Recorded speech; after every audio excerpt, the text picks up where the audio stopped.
తప్పు మాత్రం మాది కాదు. వైకాపా పాలనలో భూముల స్వాహాపై రెవెన్యూ అధికారుల నివేదిక అసమగ్రంగా ఉందంటూ చంద్రబాబు అసంతృప్తి.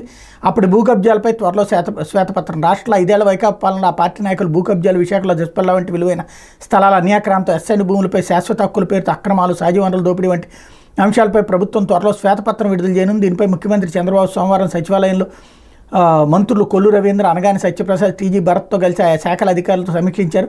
ఏపీ భూ హక్కు చట్టం, రీసర్వే, విద్యుత్ సంస్థలు, వైకాపా కార్యాలయాలకు భూముల కేటాయింపు, పేదలకు సెంటు స్థలాలు, రెవెన్యూ వ్యవహారాల్లో వైకాపా నాయకులు జోక్యం తదితరాలపై అధికారులు రూపొందించిన నివేదికను ఆయన పరిశీలించారు. అప్పట్లో జరిగిన తప్పులన్నీ ముఖ్యమంత్రి, మంత్రులు, వైకాపా నాయకులే చేసినట్టు వాటిలో ఎక్కడా లేదన్నటువంటి విషయాన్ని హైలైట్ చేశారు. ఇక్కడ బేసిక్గా ఏ అధికారి అయినా ముఖ్యమంత్రి తప్పు అని రాస్తే రేపు పొద్దున మళ్ళీ అదే అధికారి జీవితంలో అక్కడ ఉద్యోగం చేయాలి కదా. రెండవది, పార్టీ ఇప్పుడు అన్నీ దొంగగా చేశారు అని చూపెట్టాలనుకుంటారు. పాయింట్ ఏంటి, ఇదివరకు తెలుగుదేశం పార్టీ కార్యాలయాలకి స్థలాలు ఇచ్చారు కదా, ఇప్పుడు వైసీపీ కార్యాలయాలకి స్థలాలు ఇవ్వడం తప్పని చెప్పి అధికారి రాసి తన ఎత్తిన పెట్టుకుంటాడా? ప్రభుత్వం తీసుకునే విధాన నిర్ణయం అది కరెక్టా కాదంటే కోర్టే కరెక్ట్ అని చెప్పింది కదా. తెలుగుదేశానికి ఇచ్చినప్పుడు వైసీపీకి ఇవ్వడం తప్పు అవుతుందా? అసలు పాయింట్ అది.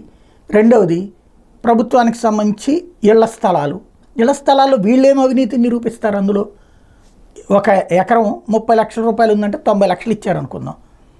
ఇప్పుడు 3,000 కోట్ల రూపాయలు ఉన్నటువంటి పోలవరం 33,000 కోట్లు అవ్వట్లేదా?